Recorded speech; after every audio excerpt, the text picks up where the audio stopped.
Hi folks, I'm Ashraf Ingora. I'm a language and soft skill trainer, life business and parenting coach. Ashraf the mover and shaker में आज हम बिगड़ते रिश्ते तो समाधान भी, इस पर इनवैल्यूएबल इंसाइट देना चाहेंगे। पेरेंट्स और बच्चे दोनों को समझना है कि रिस्पेक्ट एक ब्रिज है जो दोनों तरफ से बनता है। अगर रिस्पेक्ट नहीं बचा तो रिलेशनशिप भी नहीं बचेगी। जब बच्चा आपसे डरता है तो आपको मिलता है ओबीडियंस, साइलेंस एंड डिस्टेंस।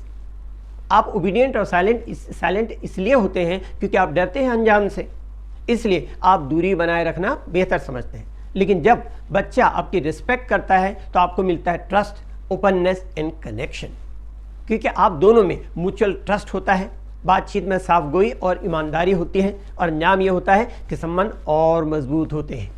इसलिए इसे मतलब ये सीख मिलती है कि फियर से कंट्रोल मिलता है लेकिन रिस्पेक्ट से रिलेशनशिप। आपका एग्रेसिव कम्युनिकेशन अगर झगड़े की वजह बन सकता है तो आपका असर्टिव कम्युनिकेशन झगड़े को खत्म करने की वजह भी बन सकता है। रिस्पेक्ट कोई स्विच नहीं है कि ऑन ऑफ हो जाए। रिस्पेक्ट सम्मानजनक व्यवहार से पैदा होता है। पेरेंट्स को सोचना है कि मैं रिस्पेक्ट मांगूंगा नहीं बल्कि रिस्पेक्ट के हालात पैदा करूंगा, और बच्चों को भी ये सोचना है कि माँ बाप के उम्र और तजुर्बे में दोनों में माँ बाप बड़े हैं, इसलिए वो हमेशा सम्मान के हकदार हैं। जब इस तरह की अंडरस्टैंडिंग होगी तो कॉन्फ्लिक्ट जो है अपने आप खत्म हो जाएगा। एज ए लाइफ कोच मेरी ज़िंदगी का मकसद है कि लोगों की ज़िंदगी में खुशियाँ बिखेरना और उनके परेशानियों का सॉल्यूशन देना। इसलिए चैनल को लाइक, शेयर एंड सब्सक्राइब करें ताकि मेरा हौसला बना रहे और इस तरीके के और वीडियोस मैं आप लोगों के सामने पेश कर सकूं। अब यंग जनरेशन के लिए सॉल्यूशन देखें। समझने के लिए सुने, जवाब देने के लिए नहीं। मतलब तोल मोल के बोले, सोच समझ के जवाब दे, रिएक्टिव न बने। एक्सपीरियंस से विजडम आती है, इसलिए पेरेंट्स एंड ग्रैंड पेरेंट्स के एक्सपीरियंस को आउटडेटेड न समझें। माँ बाप से बात करते वक्त ध्यान रखें कि आप अपने पेरेंट्स से बात कर रहे हैं, न कि अपने किसी सबॉर्डिनेट से। इसलिए माइंड योर लैंग्वेज, क्योंकि यही ज़बान है जो इंसान को हाथी के ऊपर भी बिठाती है और हाथी के पैर के नीचे भी। डिपेंड करता है कि आप इसका इस्तेमाल कैसे करते हैं। आई पर्सनालिटी के लोगों को खुद में क्या बदलाव लाना चाहिए, ये देखें। पहला, एम्पैथी की प्रैक्टिस करें, अर्थात खुद को पेरेंट्स की जगह रखकर महसूस करें कि उन्हें कैसा लग रहा होगा। पेरेंट्स को इग्नोर न करें।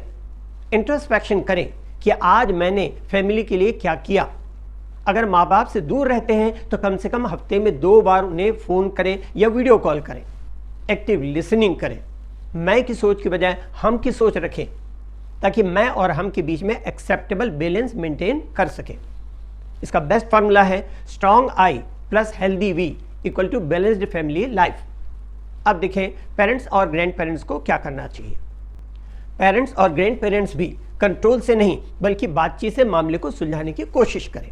बात इस तरह से करें कि लेक्चर पिला रहे हैं, ऐसे बच्चों को न लगे। इस तरह से कम्युनिकेट करें कि ट्रस्ट बिल्ड हो।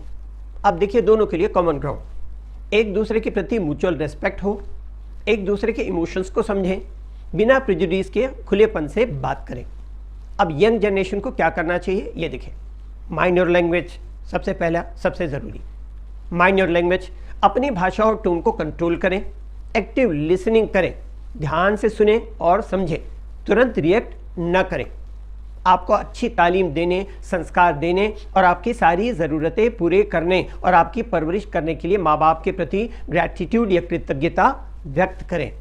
अब हर दिन प्रैक्टिस करें। पहला, बिना इंटरप्ट किए सुनने की प्रैक्टिस करें। दूसरा, अपनी टोन को हमेशा सॉफ्ट रखें। तीसरा, अपने पेरेंट्स की भी दोस्तों के पेरेंट्स या किसी और से तुलना न करें। ये भी होता है, ये भी देखने को मिलता है कहीं कहीं, क्योंकि हर पेरेंट्स अलग होते हैं और उनकी पेरेंटिंग स्टाइल भी अलग होती है। चौथा, हमेशा कृतज्ञता या ग्रैटिट्यूड व्यक्त करें। पांचवा, एक क्वालिटी कन्वर्सेशन रोज़ करें। आज से ये ठान लें कि मुझे क्या करना है और क्या बिल्कुल नहीं करना है। याद रखें, समस्या आती ही इसलिए है कि हम उनका समाधान ढूंढें और हमें विजडम आए। इमोशनल इंटेलिजेंस, इसके लिए क्या करना है, पॉज टेक्निक का इस्तेमाल करें। PAUSE। P मीन्स पॉज, खामोश रहें, रिएक्ट ना करें। A से होता है एक्नॉलेज, स्वीकार करें कि बात सुननी है। U का मतलब अंडरस्टैंड करें, फीलिंग को समझें। S स्पीक कामली, शांति से बात करें।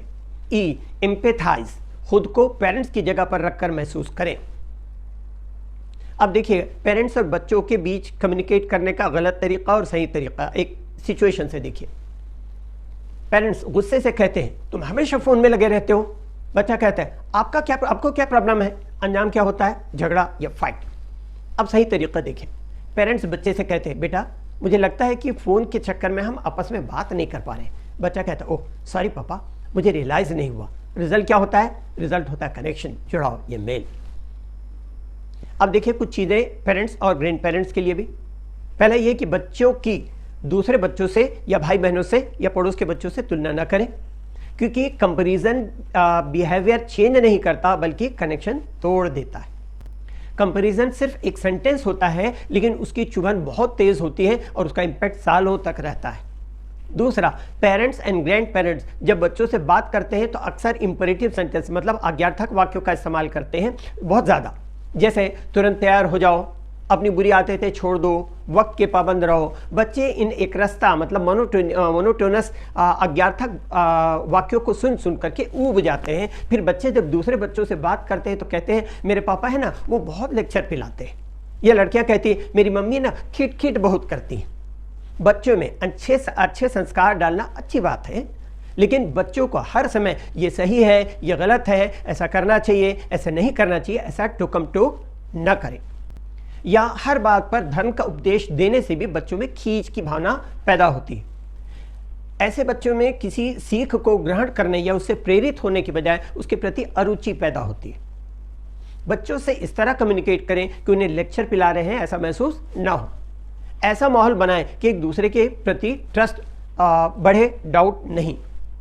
रिलेशनशिप नियमों को थोपने से नहीं बल्कि एक दूसरे के प्रति इमोशनल अटैचमेंट से बनता है। आज के बच्चे गूगल के साथ पले बढ़े हैं, इसलिए उनके पास bombardment of information and knowledge होता है।